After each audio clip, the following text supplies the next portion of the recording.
Buen día. Agradezco mucho al doctor Alberto Vidal por aceptar esta entrevista que nos ayudará a comprender cómo funciona la diabetes. En palabras sencillas, doctor, ¿podría explicarnos qué es la diabetes? La diabetes es un término clínico que describe una condición donde el paciente tiene polifagia, poliuria y polidipsia, es decir, le da mucha hambre, le da mucha sed y orina demasiado.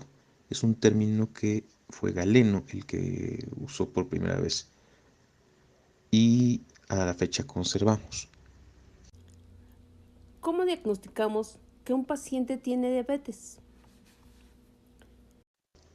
Hay cuatro maneras de diagnosticar diabetes mellitus, que es la diabetes en la que se sube el azúcar. Una de ellas es tomar la glucosa en ayunas si está por encima de 140 dos veces, eso es diabetes. Otra de ellas es hacer una prueba de tolerancia a la glucosa que se mide en ayunas, se le da una carga de azúcar oral y 2 horas después, si el valor es de arriba de 200 miligramos sobre decilitro, eso es diabetes. Otra que en cualquier momento midamos la glucosa en la sangre y sea arriba de 200.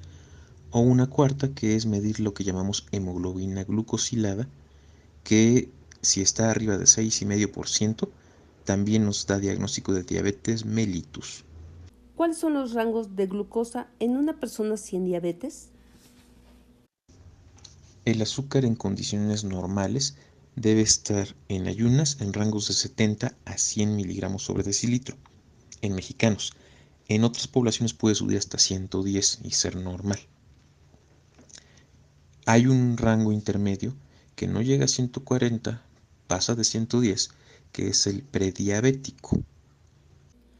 ¿Cuántos tipos de diabetes existen?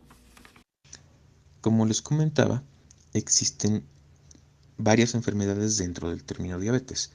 Hay una que es una diabetes insípida, que bueno, ya el nombre ha quedado en desuso, que es una secreción inadecuada de vasopresina. Ese no se le eleva el azúcar, ese nada más le da por orinar, pero tiene el cuadro que decíamos, que le da mucha sed, mucha hambre y orina mucho. Está la otra que es la diabetes mellitus, mellitus de miel, es decir, una diabetes dulce, en la que sí se eleva el azúcar, pero también son al menos 8 enfermedades genéticas distintas y con presentaciones clínicas diferentes. Dentro de diabetes mellitus tenemos por lo menos 4 grandes grupos.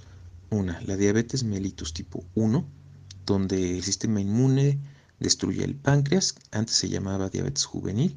Estos pacientes deben ser tratados invariablemente con insulina.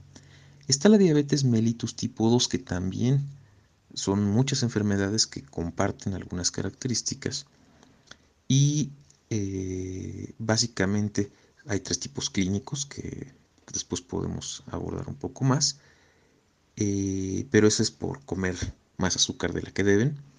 Es la que más tenemos frecuentemente en México y en el mundo, es la que es epidémica actualmente. Está la que se conoce como diabetes tipo 3, que esa abarca otro tipo de diabetes.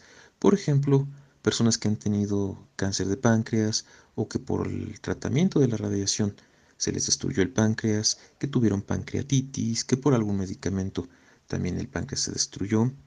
En fin, son muchas dentro de la diabetes tipo 3, que es otras causas.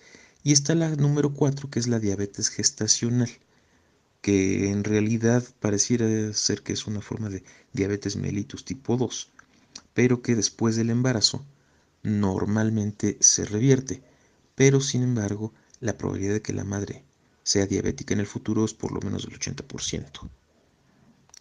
Bien, ¿es común la diabetes en niños? En niños no era frecuente la diabetes, por eso se le llamaba a la que ahora es tipo 1, se le llamaba diabetes juvenil. Se destruía el páncreas por el sistema inmune. Actualmente estamos viendo niños de primaria con diabetes. Y eso es pues básicamente por un cambio en el entorno, eso no es nada genético. ¿Cuál es la diabetes más frecuente? Como les comentaba, pues la más frecuente en nuestro medio es la diabetes mellitus tipo 2 y dentro de la de tipo 2 es la que lleva hiperinsulinismo con resistencia a la insulina. ¿Cuál es la razón por la que la diabetes se desarrolla? Ese tipo de diabetes en particular se desarrolla pues nada más por comer más azúcar del que el cuerpo puede procesar. Simple y llano. Como primer respondiente de un paciente descompensado en sus niveles de azúcar, ¿qué es lo que considera usted que yo debería de hacer? Si nosotros encontramos el caso de donde un paciente sospechamos que tenga una crisis de azúcar, digámoslo así, hay dos, coma hiperosmolar y estado cetósico, evidentemente pues lo vamos a sospechar porque conocemos que el paciente es diabético. Tal vez si lo agarramos en las primeras etapas, el paciente esté consciente y nos pueda dar más información. Probablemente en etapas más avanzadas no sea el caso.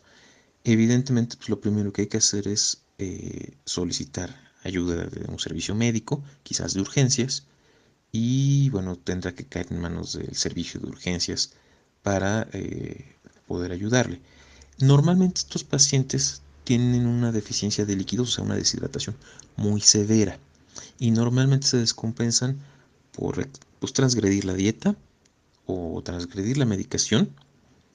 Y dentro de las transgresiones, pues también está en hacer ayunos demasiado prolongados. Eso los puede descompensar. Otras causas muy frecuentes son, por ejemplo, pacientes que tienen alguna infección, típicamente de vías urinarias, que los descompensa mucho. Cuando acude a usted una persona con diabetes, ¿cuál es el tratamiento que utiliza usualmente? Cuando encuentro un paciente que tiene diabetes, pues depende del tipo de diabetes que estemos hablando. Lo más común, la diabetes mellitus tipo 2 con hiperinsulinismo, pues lo que hay que hacer es básicamente quitarle la alimentación con carbohidratos. Se les quitan los carbohidratos de la dieta. Frecuentemente se requiere el apoyo de medicamento, típicamente metformina, y empiezan a mejorar pues antes de 3 días. ¿Cuáles son las complicaciones frecuentes de un paciente con diabetes? Las complicaciones más frecuentes de un paciente con diabetes. Vamos a referirnos otra vez a la más frecuente, que es diabetes mellitus tipo 2 con hiperinsulinismo. Lo que mata al paciente curiosamente no es el azúcar alta, es la insulina alta. Entonces, las complicaciones pues son desde la obesidad, la imposibilidad para bajar de peso, hígado graso, quistes mamarios, quistes ováricos, miomas uterinos, acné, bueno, hay hirsutismo, que es crecimiento de vello facial, alteraciones hormonales por todos lados, normalmente empiezan también a hacer placas de ateroma, en fin, es una cascada de eventos, pero todas son causadas no por el azúcar, sino por la insulina en exceso. Normalmente incluso antes de empezar con la enfermedad propiamente dicho de diabetes, tienen ya todo este tipo de problemas. Muchos de ellos incluso son pacientes tiroideos y antes de elevar el azúcar empiezan a elevar triglicéridos, colesterol y a veces ácido úrico. Si ya hablamos de las complicaciones, digamos, en agudo, pues son estas dos que hablábamos, el estado hiperosmolar y el coma cetósico, que ambas son de manejo intrahospitalario. Dentro de las complicaciones frecuentes a largo plazo, pero ya estamos hablando de cuando están más para allá que para acá, pues hay daño en toda la microcirculación, daño en los riñones, son vasos pequeños, daños en la retina, daños al cerebro, evidentemente pues complicaciones en la circulación de los pies. Entonces se ocurren las úlceras y lo que se conoce como pie diabético, pero pues esas ya son complicaciones últimas y ya prácticamente son pacientes muy difíciles de manejar. ¿Cuál sería la dieta ideal para un paciente con diabetes? La dieta ideal para un paciente con diabetes mellitus tipo 2 con hiperinsulinismo, y perdón que repita tanto, pero es muy importante ser preciso porque no todas las diabetes se manejan igual, es una dieta pues con un mínimo de carbohidratos. Frecuentemente escuchamos que una dieta ideal debe llevar 60% de carbohidratos. Esto es falso. Un paciente normal, en México especialmente, no debe excederse de 33%, o sea, un tercio cuando mucho, o sea, la mitad de lo que nos sugieren. Y un paciente diabético probablemente se beneficie todavía más de una dieta con máximo 25% de carbohidratos. Ahora, no es lo mismo cuando necesitamos recuperar el control metabólico que vienen descompensados o descontrolados, que necesitamos quitar por completo la dieta de carbohidratos, que un paciente que está en una fase ya nada más de mantenimiento, donde se les pueden dar carbohidratos. Ahora, hay calidades de carbohidratos. Las azúcares sintéticas son terribles. Tenemos que optar siempre por azúcares lo más naturales y lo menos refinadas posible. Muy bien, hemos entendido mucho de lo que nos ha comentado el doctor Alberto, a quien le agradecemos otra vez por esta entrevista. Gracias, doctor.